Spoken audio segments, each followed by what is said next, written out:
sa political districts ng representante para sa assembly to convene there and propose changing or modification of our Constitution. Itong People's Initiative, pati itong Congress, they would convert the Congress into a constituent body and propose the Constitution. Alinman dyan sa lahat, it will be submitted to the people for ratification. Ang problema dito, ako, Mr. President, Ma'am Lisa Araneta Marcos, hindi ninyo ako kalaban. Wala akong sinasabi ng masama. Hindi lang ako makakampanya noon. Alam mo, iniiwasan ko ito. Itong panahon na ito talaga ang iniwasan ko kasi mapipilitan ako ngayon magsalita laban ng mga tao sa gobyerno. Alam mo, Mr. President, hindi ako maghingi ng tawad. Kagawan mo yan eh. It is your responsibility sa sarili mo. What you do in this world binds you. Iyo yan. Huwag mong sisihin ang ibang tao kasi sarili mong utak at katawan yan. Nung ako'y mayor, pinakitaan ako ng evidence ng PDEA. Doon sa listahan, nandoon yung pangalan mo. Ayaw kong sabihin yan kasi magkaibigan tayo. Kung hindi magkaibigan, magkakilala. Eh, ikaw pumapasok kayo ng alanganin. Mr. President, baka susunod ka sa dinaanan ng tatay mo. Diyan ako takot. Ayaw ko mangyari sa iyo yan. Pabor lang, ako namang nagmamakaawa kasi it will divide the nation at madugo itong panahon na ito. Alam mo, Mr. President, sabihin ko maya sa tao kung ano ka. Noong unang panahon, hindi tayo puro Bisaya nagkita-kita doon sa Luzon. There was a community of Filipinos. Galing Visayas, galing Ilonggo, galing Waray, galing Mindanao, galing Hulo, galing Lanao, Cebu, Samar, at Taas, Pampanga, Apare. Nagkita-kita yung mga minono natin. Kasi hinawakan tayo ng Espanyol, pati Amerikano. Nung dumating ang panahon na tayo'y nagkaharap na, sabi ng mga lolo natin, ano ang gawain natin sa bayan natin? Pwede ba tayong magbarangay-barangay lang o magkaisa tayo? Di na bale, iba-iba ang salita natin. It was agreed by the Filipinos then of all walks of life, Ma-Ilocano, Ma-Cebuano, mga taga-Mindanao, they agreed to form a constitution. Alam mo, yung constitution parang bahayan sa tao. May poste. Sabi natin, magawa tayo ng magandang opisina where we can meet and talk about the destiny of this country.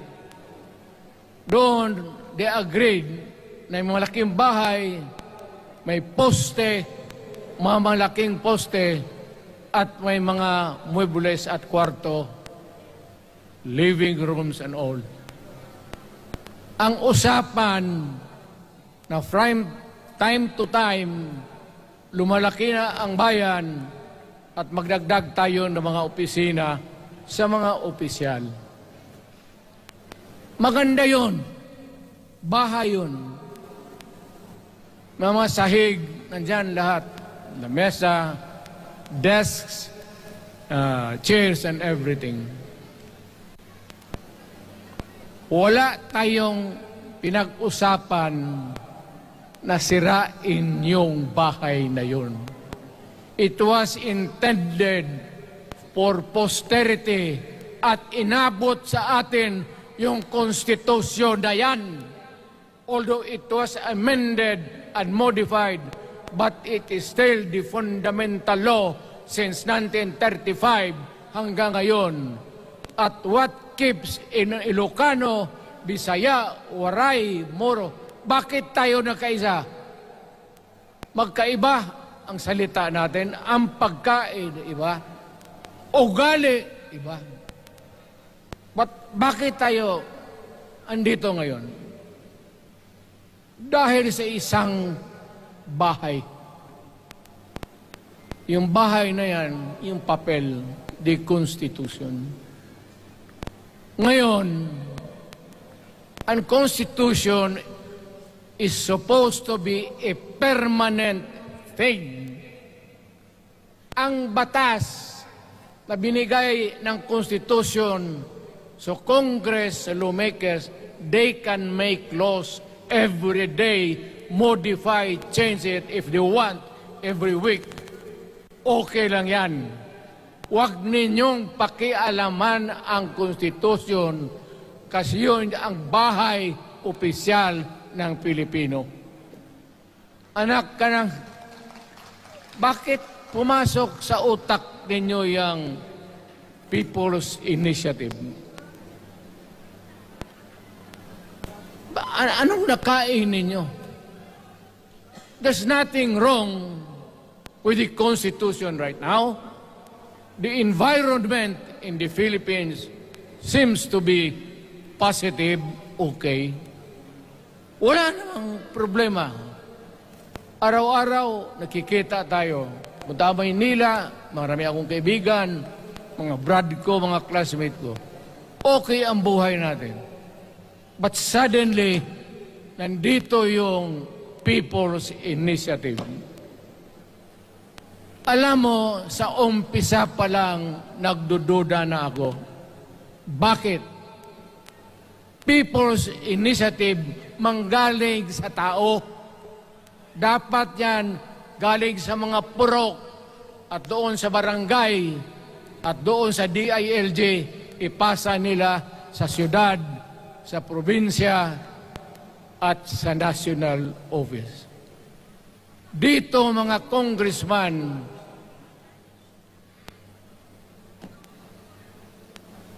alam ninyo, kung magkaletse-letse ang buhay na ito, sabihin ko sa military, sirahan ninyo yung Congress. Magastos, nagbabayad tayo, nag-usik-usik sa kwarta. Sige pamayad para People's Initiative. So, what is the motivation? Galing ba sa puso ng tao yung pinipirma niya? Hindi yung pirma yung petition para ito, kaming nagsipirma dito, pumayag na merong pagkaiba ngayon sa Constitution. Pirma lang, pati pera. Anong klase yung putang inang yun? Ganon na lang ang tingin ninyo sa Pilipino? Pagka ganon, maghiwalay-hiwalay na tayo. Kayong taga Luzon, pumunta na yan sa Mindanao, mag-declare na lang tayo ng independence separate. Bakit binababoy ninyo ang bayan natin? Ako naging presidente, ako naging mayor, ako naging congressman. Ang sinasabi ko sa inyo, putang ina.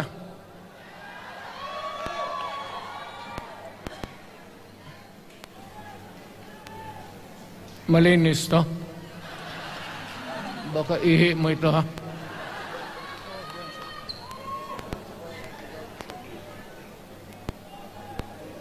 Kakaubos talaga ng laway itong...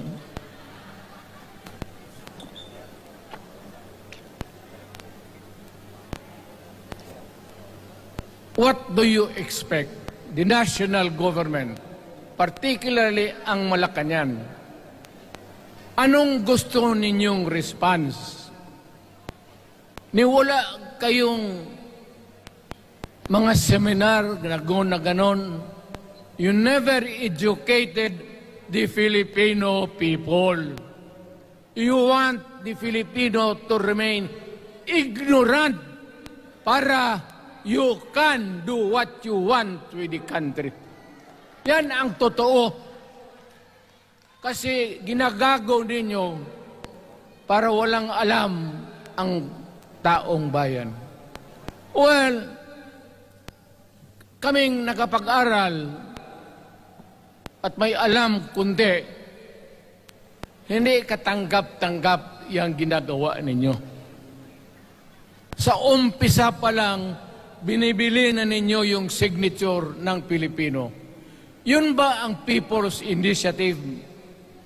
You know, national, provincial, city, munisipyo, then the barangay. Yan ang echelons ng power sa gobyerno. Hindi naman ninyo gigamit ang barangay at binigyan mo ng 20 milyones isa't isa sa kanilang mga congressman. At binibili ang Pilipino. Alam ninyo kung ano yan? Kaluluwa ang ninyo ang binibili ng taong bayan. Hindi ako mapayag.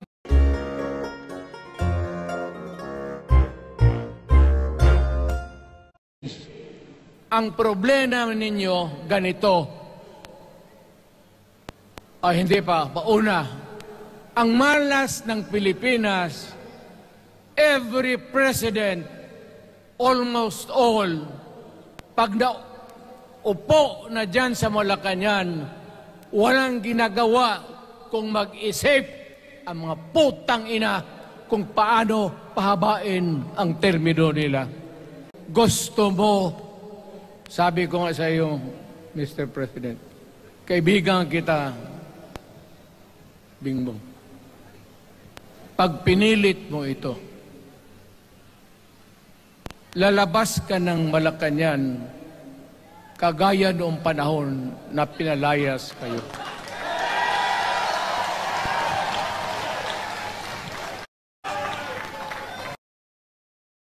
Alam ninyo, kung hindi na talaga ito mapigilan, nandyan ang military pati polis, makinig kayo. Pag-aralan ninyo kung ano yung pinapakain nila sa taong bayan. At pagka nakita ninyo kung ano ang mali, you correct it. Nasa inyong kamay na yan. Ganito yung plano. Presidential, tapos parliament.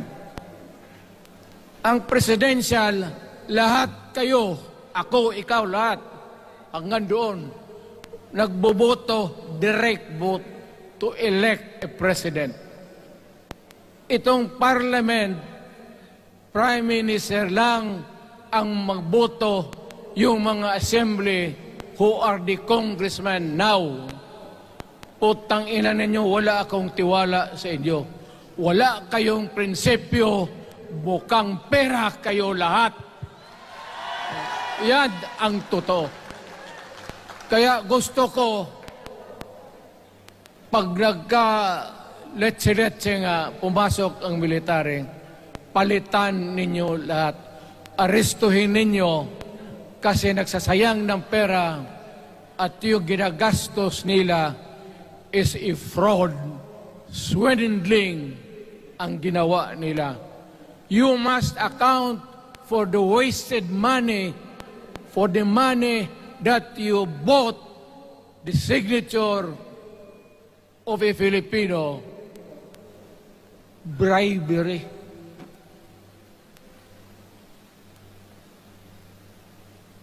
Magdasal lang kayo.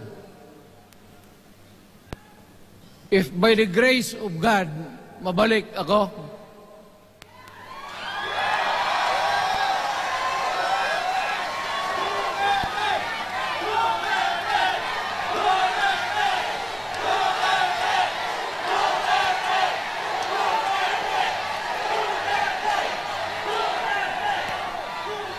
milagro lang naman yan, hindi ba yan totoo? Utang ina ko mabalik ako, arestuhin ko kayo lahat for the swindling of the Filipino people. You committed fraud. Pinagsayangan ninyo ang pera namin. People's Initiative does not involve buying the vote or the signature of the Filipino. Talagang mga wala kayong prinsipyo, mga putang ina ninyo. Yun daw, baski ano ka, diyan katagal ako, yan o. Yung sa likod ko, umupo ako diyan. Vice Mayor ako. Diyan, Mayor ako, pinakamatagal. Naging congressman ako. Presidente. Kayo, nagpasok sa Congress, eleksyon, nanalo, Seiko. So parang ganito, yung mga, para sa mga black. Huwag kayong magpaloko. Alam mo, Parliament, ang ambisyon niyan, karamihan, galing kay Lisa Marcos, pati kay Romualdez. Bongbong bangag yan.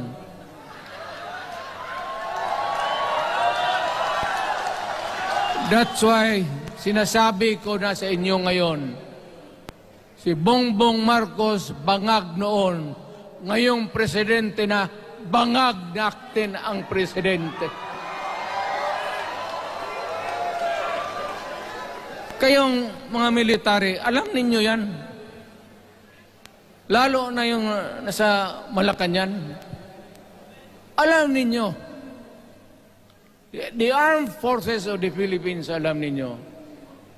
May drug addict tayo na presidente. Putang inang yan. Protect the Constitution.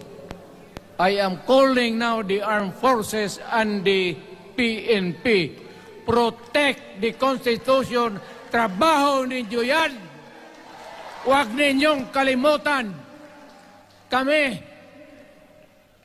inyong dapat, you should worry about the nation. The millions of Filipinos. Huwag kayong mag-isip lang ng isang pamilya. Putang ina. Ilagay ninyo sa utak ninyo yan. Bahala kayo. Balang araw, magsisihan. Pero kasi umuulan naman, hindi ulan, Hindi, shower lang yan doon sa Malacanang, ginagawa nila pasirit doon.